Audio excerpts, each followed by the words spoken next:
So, big issue, the relationship between HTML and XML. Both HTML and XML come from the same parent, SGML. SGML, as I mentioned last time, was invented to deal with very large document, you might call them document databases. They want to be published like documents, but they want to behave like a database. And we're going to see that concept again on Thursday when we start to talk about XML instances. They behave like a document, but they also behave like a database. So SGML was invented to deal with very large document databases. And when the World Wide Web came along, there was a time when we didn't know how we were going to put information on the World Wide Web, but the people who invented the World Wide Web looked around and said, well, what's the best syntax for putting things on the World Wide Web? And they said, well, here's SGML. It looks like it's doing a really good job. Let's adopt that. And in fact, SGML has the ability to allow you, as we said in HTML, to create your own vocabulary. So let's create a vocabulary of the web. And instead of SGML, standard generalized markup language, let's call it HTML, which stands for hypertext markup language, right? So it's got that same ML at the end, but now it's got a hypertext because they thought that hypertext, what is hypertext, by the way? Anybody have an idea? What's hypertext? Text that's jiggling around a lot, had too much coffee? Hypertext. It has some sort of a link to something else? Yeah. Hypertext is links, right? So we'll get to this a little later in the course, but that's what the World Wide Web was actually named for, and that's what HTML was named for. It was named for links.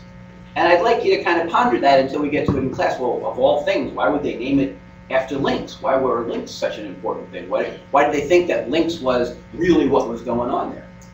Okay, so anyway, so SGML had a particular syntax, and it's a syntax that you're well aware of right now. It uses angle brackets, it uses quotes for attributes, it says you can't start tag names with a digit, it says you can't have spaces in your tag names, it says that tags that open have to close, it has these two different methods for closing tags, etc., etc. And those are all the rules of SGML syntax. HTML, because it's a derivative of SGML, the cool thing about SGML is that because it's standard and generalized, it actually has no particular tags. And so when you create an implementation like I want to create a language for the World Wide Web, you invent all the tags. You invent a P tag, you invent an OL, an LI, a B, an I, or whatever tag. And you use SGML to do that inventing, to do that creation of a vocabulary. We'll see this again exactly the same way in XML as we get into XML. So they invented a variety, you might call it a version or a flavor of SGML called HTML. Okay, now we'll get to the relationship between SGML and XML in the next class, but right now let's just think about HTML. So HTML is a language for representing stuff on the World Wide Web. And as I said last time in the lecture on markup, HTML is basically invented to do formatting of information, to show what that information looks like, as opposed to a structural language, which we'll talk about next time, XML, which was invented really to say what information is, not what it looks like.